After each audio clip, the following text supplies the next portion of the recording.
জয় শিবশম্ভু। আমি একটা তিলক কাটতে বলবো তোমার কপালে। এই তিলক কিন্তু সাধারণ তিলক না, এই তিলককে বলা হয় মোহিনী তিলক বা রাজ তিলক।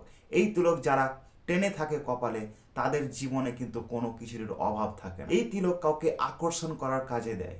একটা ছেলে যদি একটা মেয়ের নাম নিয়ে এই তিলক কেটে তার সামনে যায়, সেই মেয়ে কিন্তু তার প্রতি আকর্ষণ হয়। একটা মেয়ে যদি সেই একই কাজ করে তবে কিন্তু একটা ছেলে সেই মেয়ের প্রতি আকর্ষণ হয়। এই তিলক সাধারণত মানুষ জানে না, যারা জানে তারা কিন্তু অনেক বড় জায়গায় পৌঁছে থাকে। তো এই তিলক তুমি বানাবে কি করে, আমি সব বিস্তারিত বলে দেবো। আমার এই চ্যানেলে যদি নতুন না থাকো চ্যানেলটাকে সাবস্ক্রাইব করে নাও, কারণ আমি যা কিছু এই চ্যানেলে দিয়ে থাকি তা মানুষের ভালো কাজে লাগে। ভিডিওটি পুরো দেখার চেষ্টা করো, তবে হয়তো এই তিলক সম্বন্ধে কিছু জানতে পারবে। এই তিলক তোমার জীবনকে পাল্টে দিতে পারে। এই তিলক বানাবার খুব সহজ পদ্ধতি আছে। শুক্রবারের দিন দেখে একটা গাঁদা ফুল জোগাড় করো, আর জোগাড় করে তোমার ঠাকুর ঘরে যদি কৃষ্ণ বা গোপাল থাকে তার চরণে অর্পণ করো। অর্পণ করার সময় এই মন্ত্রটা একটু উচ্চারণ করে নেবে 3 বার। ওম নমো বিষ্ণু, ওম নমো বিষ্ণু, ওম নমো বিষ্ণু।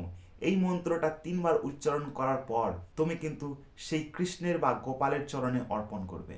যে গাঁদা ফুলটা তুমি শ্রীকৃষ্ণের চরণে অর্পণ করেছো, সেই ফুলটাকে ঠিক 10 থেকে 15 মিনিট পর তুলে নাও। তুলে নিয়ে রোদ্রে ভালো করে শুকিয়ে নাও। শুকিয়ে গেলে সেটাকে পিষিয়ে পাউডার তৈরি করো, আর সেই পাউডারটা একটা তামার পাত্রে বা পাথরের পাত্রে রেখে দাও। ব্যাস, তোমার কাজ শেষ। তোমার রাজ তিলক বা মোহিনী তিলক তৈরি হয়ে গেছে। এবার তুমি যদি কাউকে আকর্ষণ করতে চাও, সেই তিলক তার নাম নিয়ে নিজের কপালে লাগাও, তারপর দেখো এর আসল কাজ। কারণ সে তোমার প্রতি আকর্ষণ হতেই হবে। আমি যে জিনিসটা বলছি এটা কিন্তু বশীকরণের কথা আমি বলছি না। বশীকরণ হচ্ছে অন্য জিনিস আর আকর্ষণ হচ্ছে অন্য জিনিস। কারণ এই তিলক একটা এমনই ভাবে তোমার প্রতি মায়া ফেলবে, সেই ব্যক্তি তোমার প্রতি মোহিত হয়ে যাবে বা তোমাকে খুব সম্মান করবে। তো তোমার যদি মনে এরকম কোনো ইচ্ছা থাকে যে আমি কাউকে আকর্ষণ করাবো, তবে কিন্তু এই কাজটা করে অবশ্যই দেখতে পারো।